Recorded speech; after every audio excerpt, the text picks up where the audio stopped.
14일 주일입니다. 5월이 무슨 계절이라고 얘기하냐면 계절의 여왕, 그렇습니다. 네, 계절의 여왕도 다 지나가고 있습니다. 그렇지만 이렇게 계절의 여왕인 5월 예배 드릴 수 있도록 우리에게 건강 주시고 두 다리로 걸어올 수 있도록 해주시고 또 이렇게 나라의 자유와 평화를 아직 주셔서 북한 땅과는 다르게 예배할 수 있는 은혜를 주신 하나님께 감사를 드립니다. 이 예배 자리에 참여한 여러분 모두에게 하나님이 주실 은혜가 여러분의 심령과 앞길에 충만하기를 주의 이름으로 축원합니다. 오늘도 에스겔 강의를 하려고 합니다. 에스겔 29장의 말씀이죠. 에스겔 29장부터 32장까지는 무려 5장이나 애굽 왕에 대한 또 애굽에 대한 심판에 대한 말씀이에요. 이 말씀을 잘 모르는 사람은 이런 생각을 합니다. 아니, 하나님이 이스라엘 백성은 다스리고 말씀을 주셔서 통치하는 건 아는데 왜 이웃 나라까지 내정 간섭하는 거야? 이렇게 생각할 수 있어요. 혹시 그런 생각을 하는지 모르겠습니다. 왜 애굽 나라에 대한 심판을 하나님이 말씀하시는가? 하나님은 이 세상 모든 나라의 왕이십니다. 모든 나라를 통치하십니다. 그래서 나라의 흥망성쇠, 인간의 생사하복 다 하나님의 주권에 있다, 그런 말씀입니다. 세상 사람들은 그걸 인정하지 않아요. 그러나 성경은 말해요. 하나님은 모든 나라를 다스리신다. 아멘. 그래서 애굽 나라에 대한 심판을 예언하고 계신 거예요. 2절 말씀을 한번 보겠습니다. 2절 말씀, 에스겔 29장 2절 말씀 한번 보겠습니다. 같이 한번 읽어볼까요? 시작. 인자야, 너는 애굽의 바로 왕과 온 애굽으로 얼굴을 향하고 예언하라. 아멘. 심판을 예언하라고 에스겔에게 말하고 있습니다. 그리고 3절에 이렇게 또 말씀합니다. 3절도 같이 한번 읽어볼까요? 시작. 애굽의 바로 왕이여, 내가 너를 대적하노라. 와, 무시무시한 말을 해요. 야, 애굽 왕, 너 너무 분수에 지나쳐. 내가 대적할 거야. 너에게 생명 준 것도 나고 너에게 권세를 준 것도 나야. 근데 네가 분수를 모르는구나 하고 내가 너를 대적한다, 이렇게 말씀하고 있어요. 아니, 바로 왕이 뭔 심각한 죄를 저질렀길래 하나님이 그렇게 말씀하시는가? 3절 하반절에 그 이유를 찾아볼 수 있습니다. 같이 읽겠습니다. 시작. 너는 자기의 강들 가운데 누운 큰 악어라. 스스로 이르기를 나의 이 강은 내 것이라. 내가 나를 위하여 만들었다 하는도다. 아멘. 큰 악어라고 비유하고 있어요. 사실 악어는 정말 그 나일강에서, 에집트가 있는 그 나일강에서 막강한 존재거든요. 고기들을 잡아먹을 수 있고 또 무태에 올라와서 웬만한 동물도 다 제압할 수 있어요. 그러니 힘도 있고 또 나일강을 자기가 다 주름잡고 있으니까, 쥐어들고 있으니까 얼마나 높은 마음을 가졌겠습니까? 또 이 바로 왕은 사람들에게 권세도 주고 또 집도 주고 뺏기도 하고 살리기도 하는 그런 권세가 있으니까 이런 높은 마음, 교만한 마음을 가질 수 있었어요. 여기 보면 정말 교만한 말을 하죠. 나의 이 강은 내 것이다. 나일강이요 6,400km나 됩니다. 세상 6,400km. 부산까지 얼마죠? 몇 킬로죠? 약 400km 되나요? 네. 그러니까 어마어마하게 긴 거예요. 그러니까 인류 문명의 발상지인 발상지 일만 하죠. 그러니까 강을 중심으로 인류 문명이 발달되니까. 그런데 그 강을 자기가 만들었대. 또 자기 거래. 정말 분수에 지나치죠. 분수 지나치다고 생각합니까? 분수 지나친 거예요. 자기 주제를 모르는 거예요. 자기가 죽을 존재라는 것도 몰라요. 자기가 피조물이라는 것도 몰라요. 자기의 현재 가지고 있는 권세와 그 직분도 곧 꽃처럼 시든다는 것도 몰라요. 분수가 없는 거죠.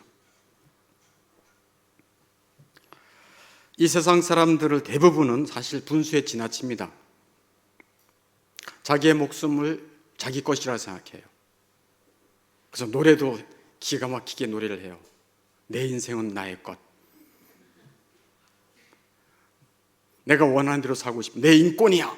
이러면서 아무도 그 사람을 넘보질 못해요. 자기 생명 자기 거. 하나님이 내 생명을 창조했다는 것도 인정하지 않아요. 내가 공부 잘한 것도 내가 잘했다고 생각해요.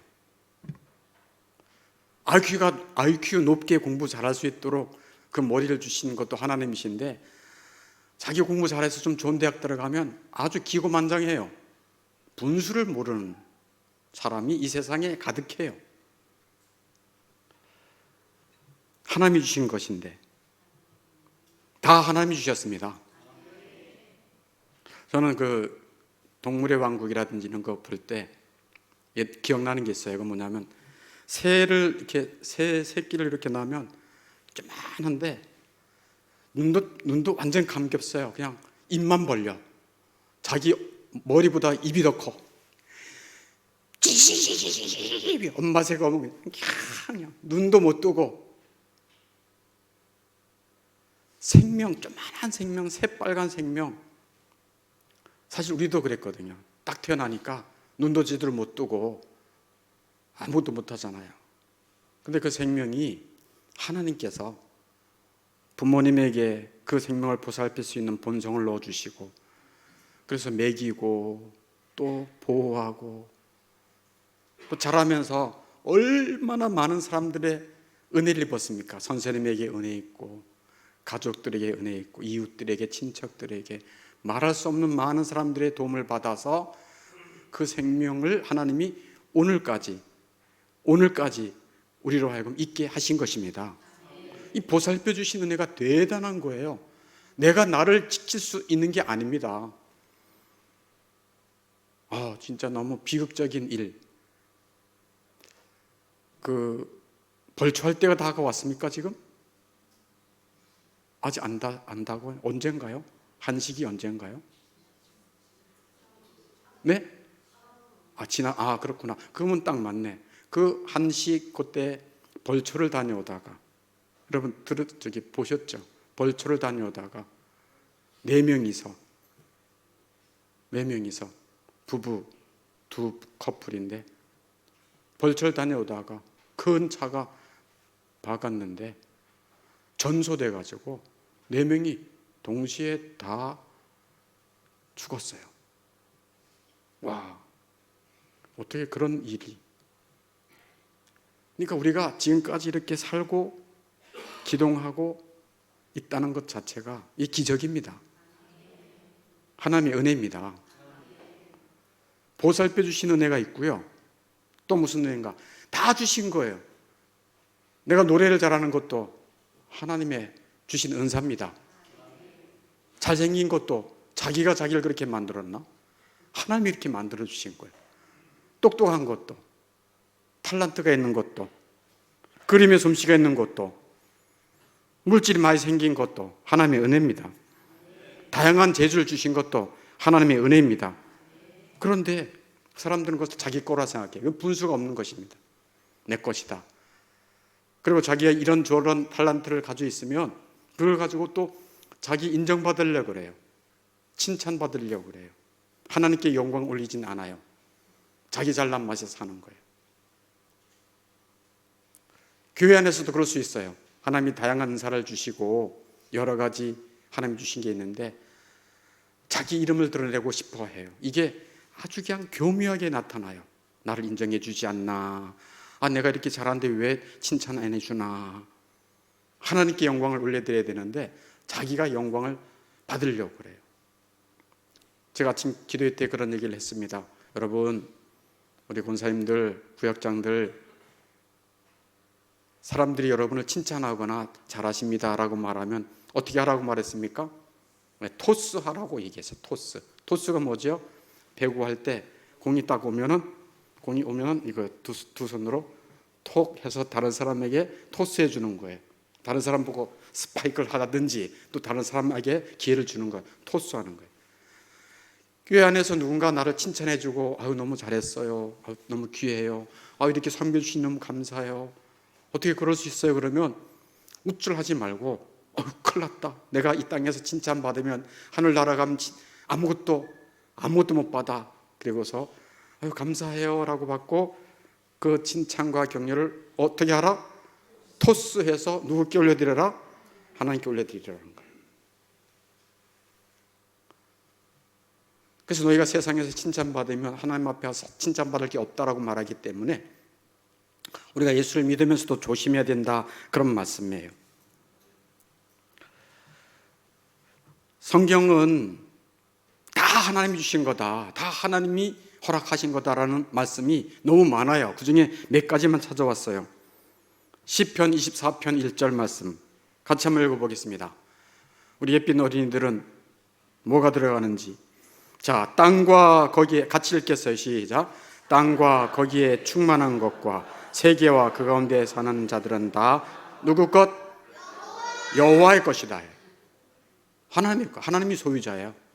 근데 바로 왕은 내 것이라 그러잖아. 이건 내 거다. 여러분의 생명 여러분 거 아니에요. 아멘. 여러분의 인물 하나님이 그렇게 해주신 거예요. 다 매력적인 것입니다. 네, 다 내 것이다 라고 말한 거예요. 하나님이 말씀하셨잖아요. 또 학개서 2장 8절도 같이 읽어보겠습니다. 시작. 은도 내 것이요 금도 내 것이라 만군의 여호와의 말입니다. 아멘. 내가 지금 갖고 있는 모든 재물 하나님이 잠시 맡긴 거예요. 잘 주를 위해 잘 쓰라. 나누면서 베풀며 쓰라. 너만 욕심내지 말고 나누며 베풀며 써라. 많이 받은 자는 많이 나누고 적게 받은 자는 적게 나누고. 아멘. 네. 죽기 전에 가장 불행한 사람이 누군지 아세요? 돈 많이 남겨둔 사람. 가장 불행해요. 네. 가장 불행해요. 불행한 이유는 나중에 말씀드릴게요. 오늘은 그까지 얘기할 시간이 없어요. 또 사무엘상 2장 6절 7절도 자, 예비돈이 뭐예요? 네, 여호와는 죽이기도 하시고 아멘. 살리기도 하시고 아멘. 수월에 내리기도 하시고 아멘. 거기에서 올리기도 하시는도다. 여호와는 가난하게도 하시고 아멘. 부하게도 하시고 아멘. 낮추기도 하시고 아멘. 높이기도 하시는도다. 아멘. 그래서 하나님은 생명을 다 주세요. 내 것은 내 게 아니에요. 주님의 것입니다. 너희는 값으로 산바되었으니 너희 것이 아니다. 너희 몸으로 하나님께 영광 돌려드리라. 아멘. 우리 몸의 소유권도 주님이시에요. 그래서 생명도 주님이 주셨고 권세도 여러 가지 직분도 하나님이 다 주셨습니다. 근데 바로왕은 이 강은 내 거다, 이 강은 내가 만들었다 라고 하니까 분수에 지나친 거죠. 그리고 하나님께 영광을 돌리지 않고 자기만 하늘 높은 줄 모르고 올라가니까 하나님이 바로왕과 애굽을 대적하신 것이죠. 그래서 하나님은 애굽과 바로왕을 대적하고 심판하십니다. 어떻게 하시는가? 5절 말씀 보겠습니다. 5절 같이 읽겠습니다. 시작. 내가 너를 들짐승과 공중의 새의 먹이로 주었습니다. 9절 말씀도요. 애굽 땅이 사막과 황무지가 되리니 아멘. 너가 아무리 강한 악어처럼 무적하지만 다 먹이로 줄 거야. 너희들 아무것도 아니야. 그리고 너희 나라 사막과 황무지, 황폐한 황무지가 될 것이다 라고 말씀하고 있어요. 10절에서는 황폐한 황무지, 9절에서는 사막과 황무지가 될 거다 라고 말씀하고 있어요. 사실 실제 에집트를 저도 오래전에 가봤는데 애굽이 에집트잖아요. 현재 에집트예요. 가보면요 정말 제3류 국가예요. 3류 국가. 있는 거라고 뭐만 있어요? 사막에 뭐가 있어요? 피라미드밖에 없어요. 무덤이에요. 무덤. 피라미드가 별거 아니에요. 무덤이에요. 무덤. 사막에 무덤밖에 없어요. 그 잘 나가던 문명의 발생지 그 에집트, 애굽이 지금은 정말 황량한 나라가 돼버렸어요. 아무것도 없는 나라, 아무도 알아주지 않는 나라. 하나님은 이 애국과 바로 왕을 대적하고 심판하겠다 말씀하고 계세요. 근데 이 세상의 사람들은 거의 대부분이 이렇게 자기 분수를 모르고 살아갑니다. 근데 반전이 있습니다. 무슨 반전? 자기 분수를 아는 자들이 있어요. 근데 자기 분수를 아는 사람들은 자기가 그것을 깨달은 게 아닙니다. 자기 분수를 아는 것은, 하나님의 은혜가 임한 자들은 자기 분수를 알게 되어 있습니다. 하나님의 은혜가 임하면 자기 분수를 알게 됐다는 얘기예요. 그러면 하나님의 은혜가 임해서 자기 분수를 알게 된 사람들이 성경에 가득하거든요. 그 중에 대표적인 사람들만 한번 꼽아왔어요. 자, 어떤 사람들인가? 아브라함. 창세기 18장 27절. 그가 어떻게 고백하는가? 같이 읽어보겠습니다. 시작. 나는 티끝이나 재와 같사오니 감히 죽게 하려나이다. 다시 제가요. 나는 티끝이나 재와 같사오나 감히 죽게 하려나이다. 그러니까 하나님 앞에 기도할 때도 너무너무 겸손한 거예요. 저는 재와 티끝과 같다. 근데 감히 하나님께 기도합니다 라는 마음으로 엎드려서 자기 분수를 아는 거예요. 나는 곧 이제 나이 들고 쇠하면 한 줌의 흙으로 돌아갈 자입니다 라는 걸 아는 거예요. 난 죽을 인생입니다. 난 피조물입니다 라고 하는 것을 솔직히 인정하는 거예요. 사실 그렇지 않나요? 우리 곧 다 흙으로 돌아가지 않나요? 우린 다 불구덩이에 들어가서 태워서 요만한 먼지가 되지 않나요?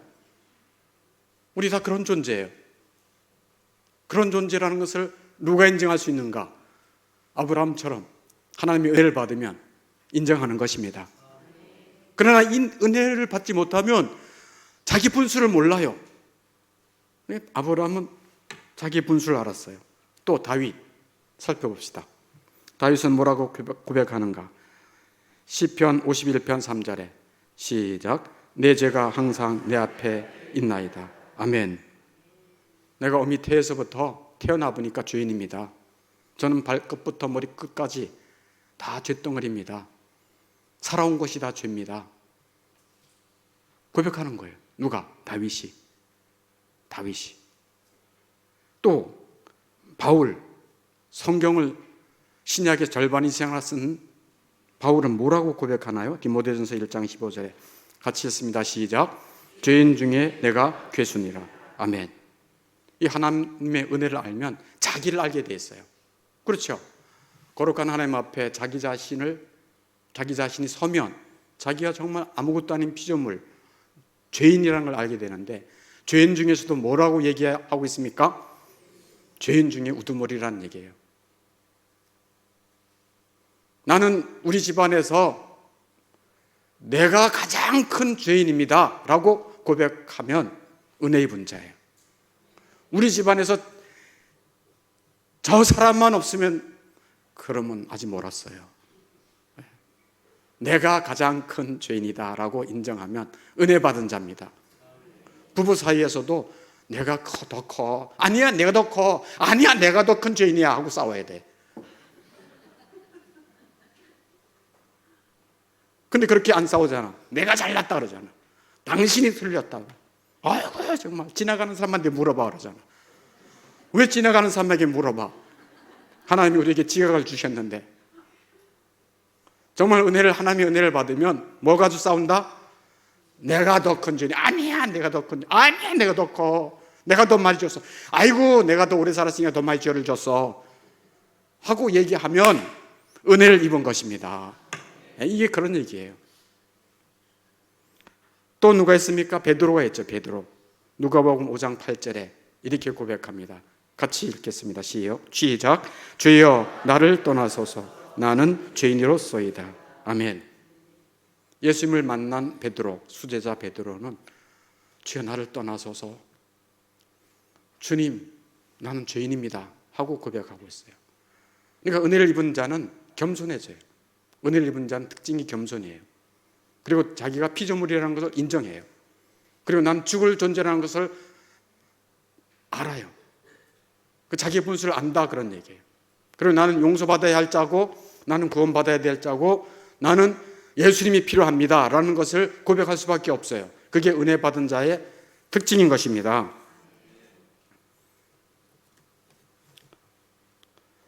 그래서 그런 찬송을 많이 부릅니다. 305장 찬송 중에 3절이에요. 이제껏 내가 산 것도. 같이 한번 불러볼까요? 이제껏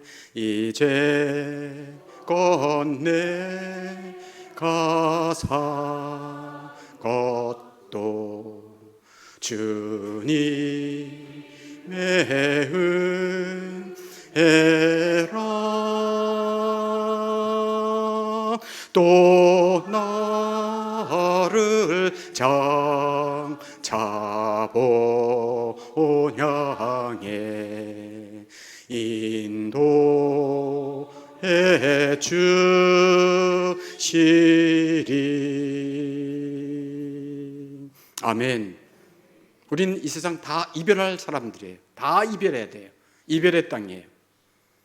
부모가 이미 다 떠났고, 형제들도 떠나고, 내 친구들도 떠나고, 부부가 아직 살고 있습니까? 은혜인데 곧 떠나요. 한 명이 먼저 떠나요. 저도 요즘은 혼자 집에 있잖아요. 네. 우리 아내가 집에 없으니까 혼자 집에 있잖아. 약간 맛보기를 하고 있습니다.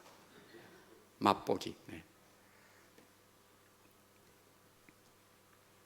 이렇게 자기 분수를 알게 된 베드로는 예수님 앞에 신앙 고백을 해요.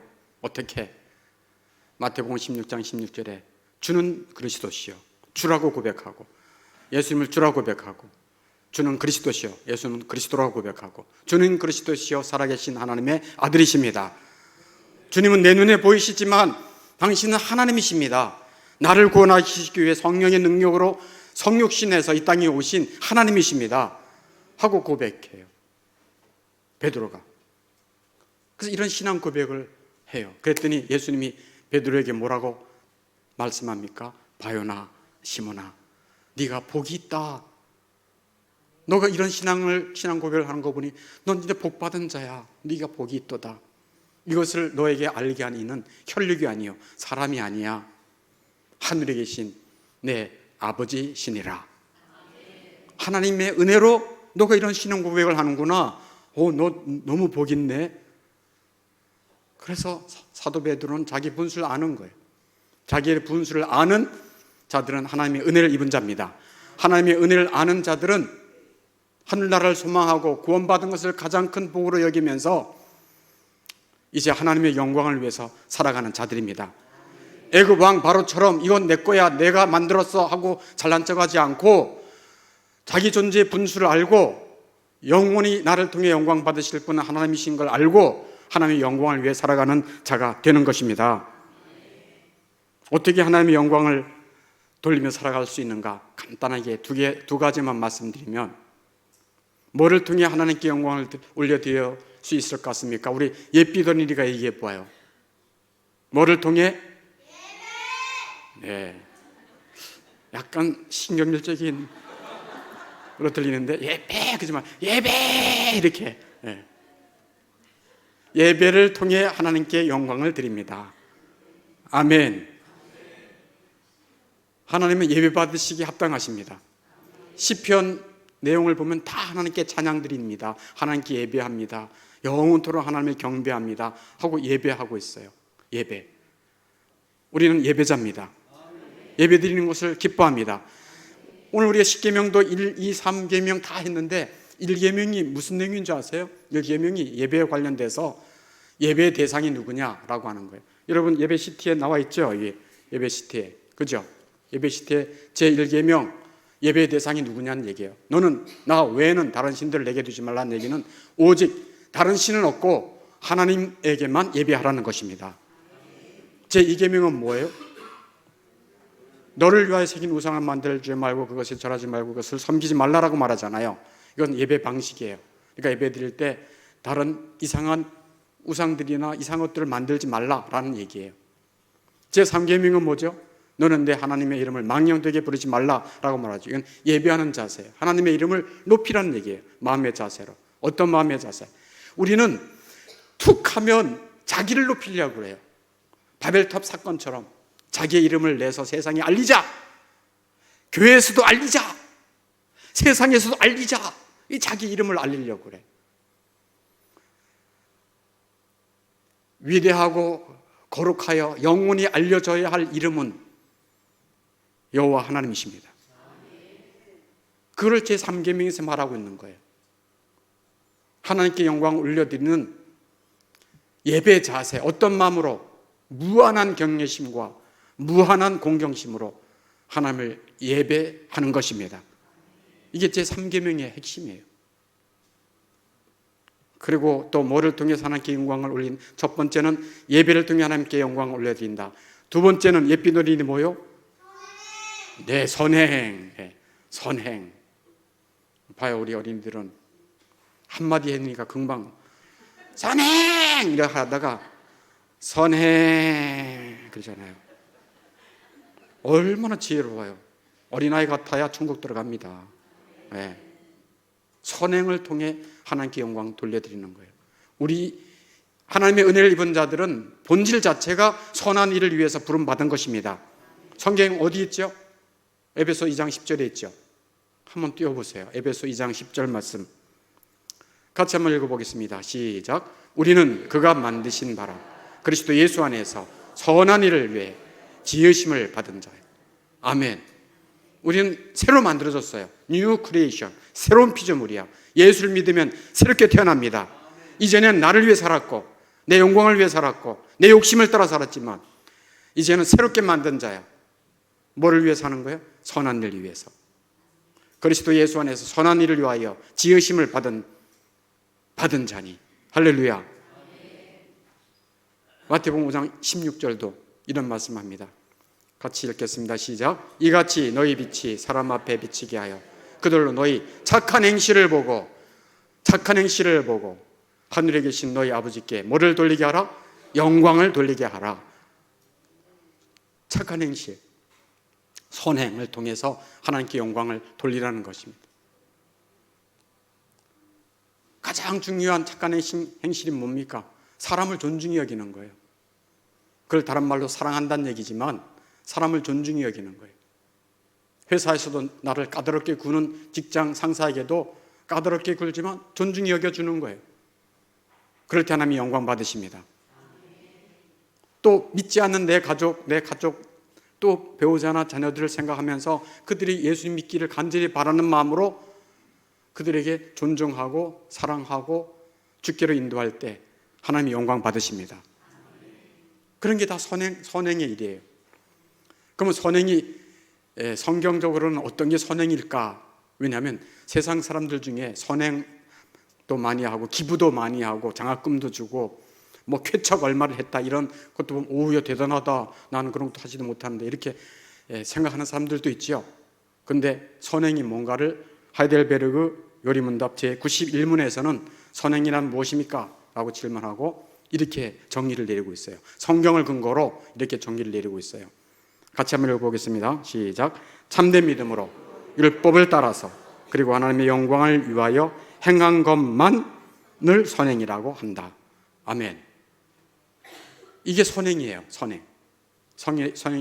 선행이라고 하는 것은 내면적으로 하나님의 은혜를 믿는 믿음이 있어야 되고요. 두 번째, 외적으로는 하나님의 말씀을 따라 해야 됩니다. 율법을 따라, 즉 말씀을 따라 해야 되고, 가장 중요한 것은 하나님의 영광을 위하여 행한 것만 선행이라고 말하고 있어요. 그래서 선행이라고 다 선행이 아니에요. 이렇게 할 때 선행이에요. 예수 안에서 은혜를 입은 자들은 첫째, 예배를 통해 하나님께 영광을 드리며 살 수 있습니다. 근데 그 예배는 천상에 가도 영원하게 예배가 영원히 지속돼요. 그 예배는 이어지는 거예요. 네, 너무 좋죠. 천상에서도 예배를 드려요. 하나님을 예배할 때 여러분 한번 물어봅시다. 여러분 하나님 예배할 때 너무 기쁩니까? 예배하러 오는 것이 행복합니까? 예배하는 시간이 내 생에 정말 가장 중요한 시간입니까? 그게 은혜 받은 자는 첫 번째 예배자로 바뀌어져요. 그래서 예배 시간을 막 손꼽아 기다려요. 손꼽아 기다린다니까. 전 우리 부모님이나 또 제가 어렸을 때 들은 이야기가 그건데, 지우일 오는 것을 그렇게 기다려. 어머니도 이렇게 저고리, 치마저고리, 옛날 치마저고리 입고 다녔잖아요. 그 전날 되거나 그 전전날 되면 다려놓고, 또 시판 뭐 이렇게 돈도 좀 많은 것도 아니고 이만한 거 대레미로 또 다리고, 그런 것을 보고 자랐어요. 그 예배를 준비하는 마음이에요.